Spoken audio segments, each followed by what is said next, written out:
Hello everyone, it's Leo, and it's time to talk about the best Fairy RANMARU episode so far, episode 3. What a great episode. Oh my god, you can say that it's the best episode so far for me because Uru is my favorite character and everything. But girl, I loved this episode, and I don't even think Uru is my favorite from the cast anymore, but this episode was amazing. I think that it started messing with the story, and I was expecting for the story to be subverted, for the plot devices to be broken at some time in Fairy RANMARU, but not this early. This episode was amazing in lots of different ways. But let's start talking about something that I found very interesting and peculiar about this episode. So I think that I talked about this in my second video about the second episode. I don't think that Fairy RANMARU was sexualizing its characters. And I don't think there was much fan service. I mean, there is fan service, like the characters kissing the girls to transform. I understand this is some sort of fan service, but not in a sexualizing way. Like, they don't sexualize their characters. Some people say that the designs are indeed sexualizing them. I don't think they are. I just think they are revealing outfits to look cool and kind of like voguing and kind of like very gayish, like very in your face. But I don't think they are actually sexualizing them. Well, things changed in this episode. I don't even know what to say. Like, there was so much fan service in this sense of the word. I was really impressed, and I'm not complaining at all. But yeah, this was Uru's episode, and Uru is the strongest fairy from the Aqua Clan, and Aqua Clan is supposed to be the strongest, not the strongest, the clan that is the most loyal to the queen, the most righteous clan. Like, they don't break any rules, they are always the best, they're always the number one, and Uru carries that. He carries that to the school, he is always calling people's attentions, and he is someone who is always trying to be very righteous and just for their mission.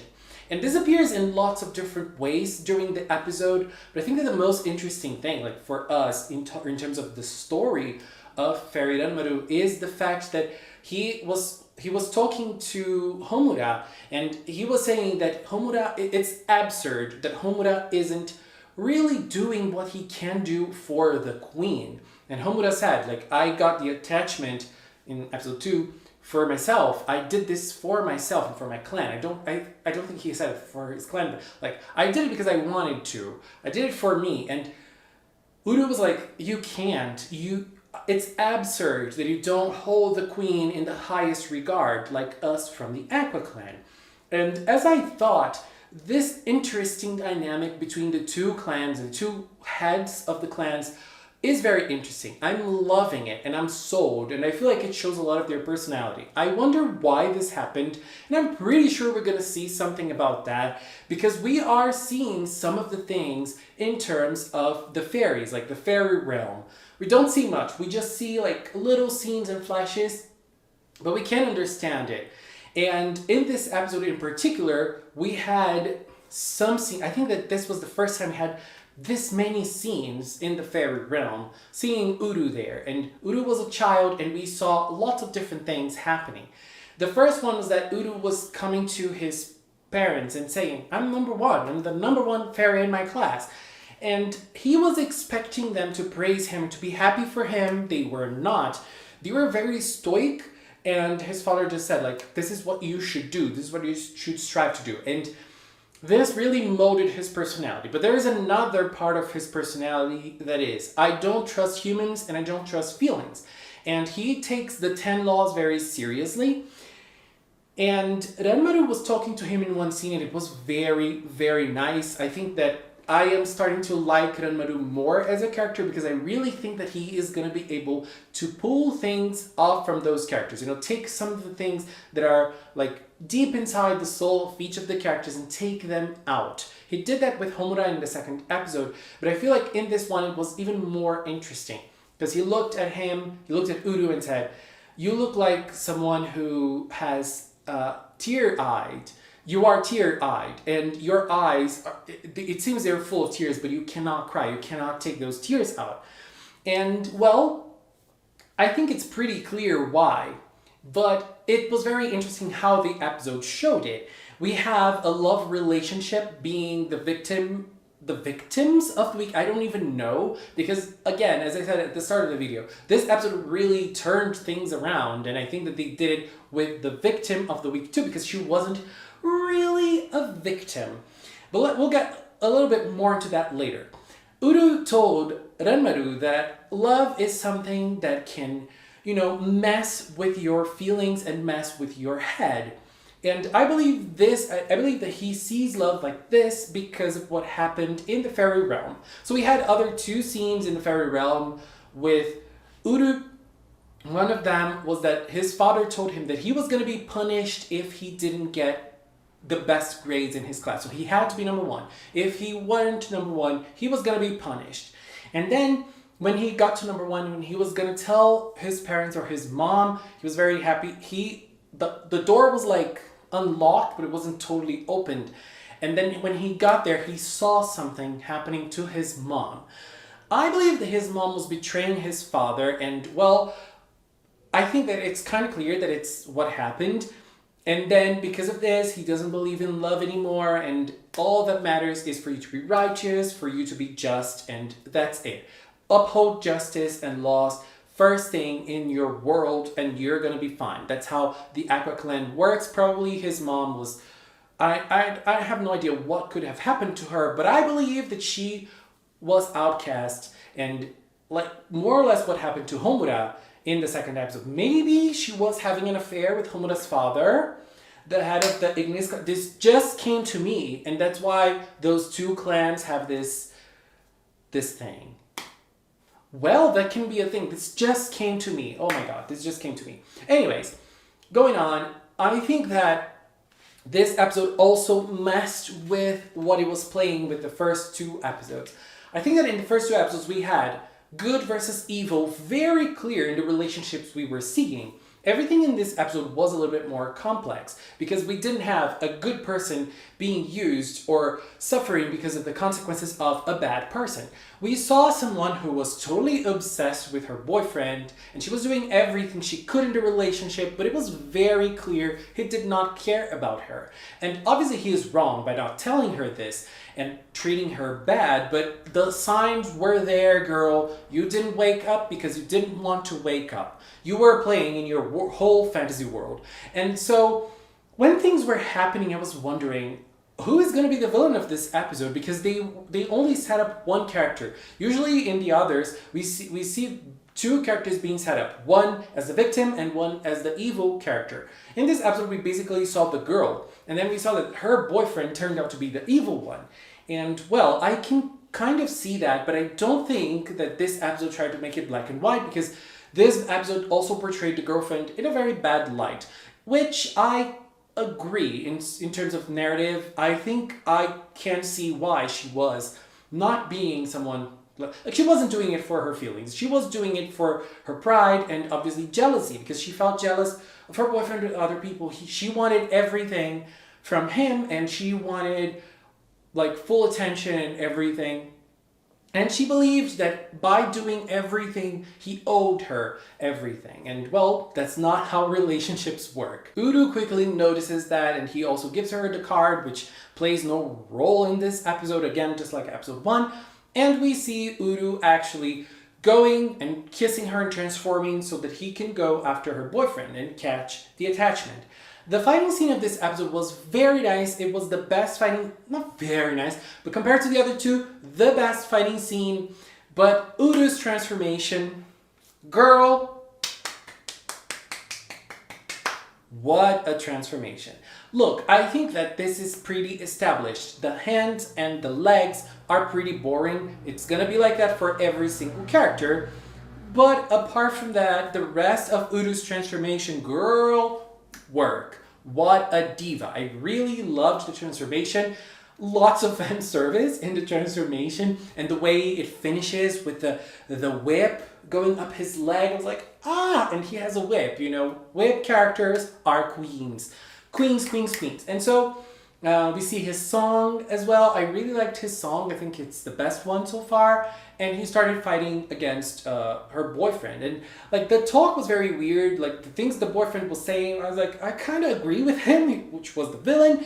And her, like we didn't have a proper role in this episode of him, coaching the victim to feel something or to let their feelings out like we had in those other two episodes. But it had a reason as well. What happened was we had another big fan service scene with tentacles and him remembering the past, but then obviously using his powers. And look, I must say this, the Aqua Fairy, oh my god, the costume is so pretty. The wings, the butterfly wings, girl, so pretty. I really loved that moment. Oh my god. And then we see him basically destroying all of the little monsters the evil guy created, and opening his heart and using the something chant, creating the key and saving the girl. He catches the attachment of the boy. But then he catches the attachment of the victim of the week as well. And I was like, work, because it makes a lot of sense to catch her feelings too at that moment, because it didn't, like, she didn't have, as the other episodes, she didn't have a righteous reason to be feeling the way she was feeling, I think. And like, it's not that black and white, but she was also in the wrong, different from the other episodes who were basically victims, and she wasn't really a victim. I mean, she was suffering, I can see that, but she had to look into herself as well, and she was not. And what she was doing was a total obsession. And well, he got the attachment from her as well, and that broke some rules. So this breaking of the rules is very interesting because we have two interesting things about this. The first one is that the queen mentioned that Uru is the most reliable of the fairies, but there was something weird about him, which is this extreme purity, which can be a bad thing. And when the butler looks at her, why are you saying this? And she says, like, do you remember when you were young? That was exactly what happened. So there is a story between those two. The butler is probably there maybe because he's being punished by something he did when he was a younger fairy, and now he has to serve as a butler to the queen. I don't know. What I know is that the queen doesn't seem to be as young as she looks. She is seen as in high regard by the fairies, and her word is law. She says that he has to be punished. I mean, I think the butler says, or I don't remember. It doesn't really matter. They say Uru has to be punished because he broke a rule, because he captured his client's attachment too. The queen said, this is fine, I got 2 attachments today. But it's like they still had to punish him because of what he did. And then we had another fan service scene. This scene even had censorship. They put that black shadow right in the middle of the screen, girl, because they couldn't show what he had there. I mean, they could. I don't understand why we had that censorship there, because he was clothed. But anyway, the censorship scene felt more of a fetish scene, and I don't understand why exactly that is punishment. I mean, I can understand that can be torturous if you stay in that position for a long period of time, but I really think they put it there for the bondage queens, like, honestly. And that scene was also like, but it had a role in the episode, which was, the first one is Homura. Homura went to see him, and Uru thought that Homura was playing him and he was teasing him, but it was not. Homura was there, at least it seems. Homura was there worried about Uru. But Uru didn't really see that, and he just dismissed Homura. Homura was angry and left. But what was also very interesting was RANMARU, who looked at him and said, your soul is crying, your heart is crying. And look, as I said, I think that RANMARU is going to play a big role with all of those characters and take something from inside of them that they're not showing and actually show them. And this is going to be his power, because he is the light fairy, very rare tribe, and so on. I think that's gonna be his role, and it's interesting that he can see those characters like this. He can see other layers of those characters because honestly, so far they haven't been showing much, and Ranmaru can really see that. So I'm liking Ranmaru's position in the story a little bit more. He is the protagonist, but I also like the dynamic of only one character fighting per fight and only one character transforming, only one character receiving the spotlight. This feels very different from usual magical shows like Magical Boys, Magical Girls, whatever. This feels different, and I'm gonna say fresh. Even though other Magical Girl shows have done this in the past, it still feels fresh because it's not something that is done to exhaustion. So it's different, and I'm kind of curious to see when or how it's gonna be when they all fight together. This is gonna be very interesting. Anyways, best Fairy Ranmaru episode so far. I'm not saying this because of the fan service at all. I promise this episode was very interesting. It subverted lots of things that we thought were going to be, at least I did, were going to be stepping stones in every single episode. We are starting to see things shifting and turning. Like the hero of the episode was being punished at the end. Like, wow, like usually magical shows, like when you transform, you learn something from it and you get something good out of it. No, girl, Uru, punishment for Uru right now. He needs it. Weird, but also very interesting. So I really liked the third episode. What about you? What did you think of the third episode of Fairy Ranmaru? Let's keep talking about it in the comment box below. Anyways, I want to take this little time to thank the members of the Magical Cinnamon channel. If you are a member, I really appreciate your support. I really appreciate that you believe in Magical Cinnamon. And if you've watched up until now, thank you so much as well. Thank you so much for watching. And until next time, bye bye.